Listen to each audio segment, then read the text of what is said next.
Assalamualaikum warahmatullahi wabarakatuh. Semangat pagi, pagi, pagi.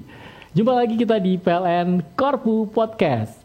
PLN Korpu adalah PLN Corporate University, sebuah alat strategik yang dilakukan oleh PLN Pusat Pendidikan dan Pelatihan atau PLN Pusdiklat. Nah, kali ini saya, Fauzi, menemani teman-teman semua di acara yang sangat luar biasa karena sudah lama tidak hadir.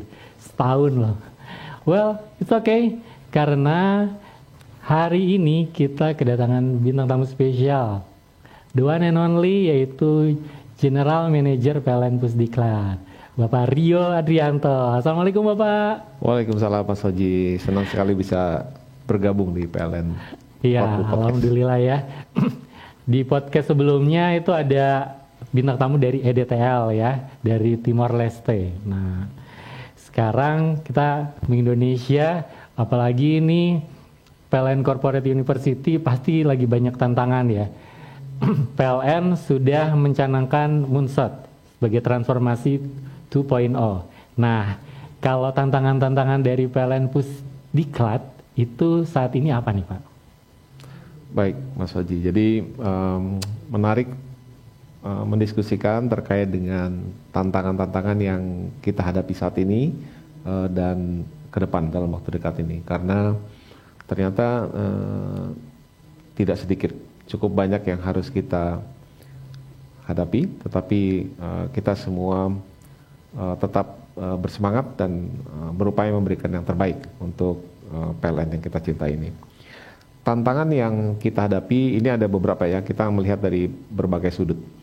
Yang pertama dari sisi secara umum dulu, bahwa populasi karyawan PLN ini sangat banyak sekali. Apalagi PLN Group ya. Ya, jadi kita punya lebih dari 50.000 orang, kalau dengan PLN Group mungkin 60.000 lebih, yang saat ini menjadi target partisipan untuk dikembangkan kompetensinya secara umum. Jadi bisa dibayangkan 50-60 ribu itu bukan jumlah yang sedikit. Yang kedua adalah secara geografis, seluruh rekan-rekan kita ini tidak berdomisili di satu tempat.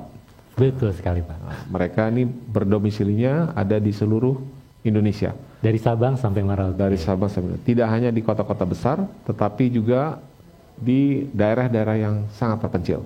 Termasuk 3T Pak. Nah, termasuk yang 3T. Walaupun mereka tinggal di daerah terpencil, tetapi mereka juga harus tetap menerima pengembangan dari perusahaan. Nah, ini yang menjadi challenge. Karena kalau misalnya hanya terpusat di kota-kota besar, maka akan mudah, lebih mudah. Iya. Tapi kalau di daerah-daerah 3T, maka kita bisa membayangkan bahwa akses internetnya pun mungkin agak susah.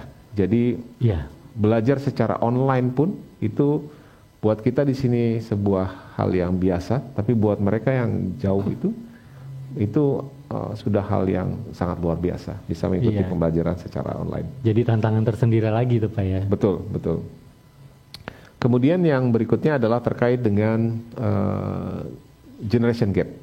Nah, seperti kita ketahui bersama bahwa saat ini hampir di seluruh perusahaan itu mengalami adanya gap generasi yang cukup lebar. Ada generasi milenial seperti saya, yang seperti saya, ya. Milenial yang mendekati kolonial.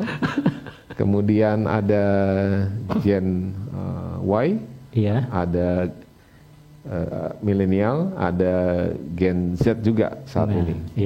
Dan nanti ada yang baru lagi pastinya. Sehingga cara kita untuk belajar itu di setiap generasi ini sangat berbeda-beda. Mungkin kalau yang sekarang itu senangnya belajar itu lewat HP, secara online, belajar di mana saja dan seterusnya.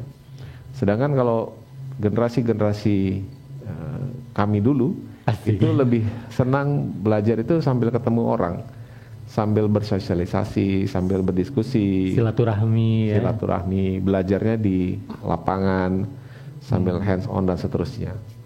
Nah, untuk itu maka kita perlu mendiskusikan lah titik temunya ada di mana gitu. Nah, itu tantangan-tantangan operasional ya. Nah, salah satu lagi memang di tahun 2020 4 ini ada tantangan moonshot tadi. Kita punya challenge untuk bisa menjadi salah satu dari 500 perusahaan terbaik di seluruh dunia. Dan untuk itu kita perlu untuk bersiap diri mengembangkan kompetensi. Tetapi di sisi lain kita saat ini juga sedang menjalankan sebuah strategi, yaitu high quality growth. Ya, di mana di sini pada prinsipnya adalah bahwa pertumbuhan revenue kita itu harus lebih tinggi daripada pertumbuhan biaya operasional kita.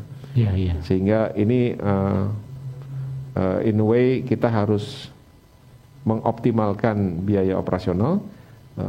Di sisi lain kita harus meningkatkan penjualan secara signifikan. Nah, di sisi ini mungkin nanti dampaknya ke operasional corporate university adalah nanti akan ada perubahan-perubahan metodologi dari belajar yang selama ini sudah kita biasa gunakan ke perubahan-perubahan ke pembelajaran-pembelajaran yang metodenya lebih inovatif, tetapi tidak mengurangi esensi dari belajar itu sendiri, bahwa kita harus selalu meningkatkan capability kita.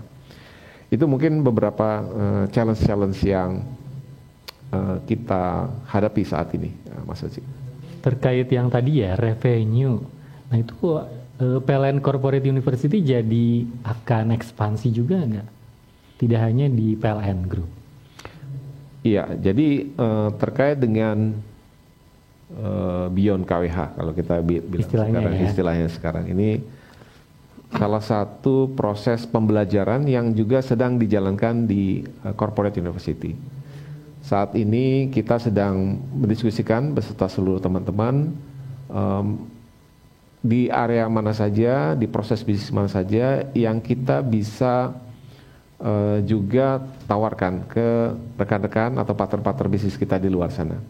Apakah itu di bidang pembelajaran, ataukah sertifikasi, atau juga nanti ada assessment, atau juga nanti optimalisasi penggunaan aset-aset yang kita miliki.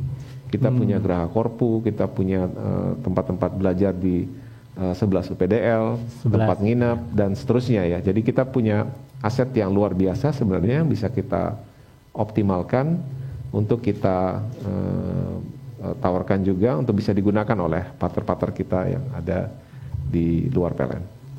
Ya, tadi kan teman-teman terus 11 UPDL ya, berarti nambah 1 nih. Sebelumnya kan 10, jadi bisa disampaikan lagi nih, 1 UPDL baru ya. Karena nggak semua tahu nih. Ya. Jadi di tahun 2024 ini kita officially membentuk 1 UPDL baru, yaitu UPDL Surabaya. Yang mana UPDL Surabaya ini adalah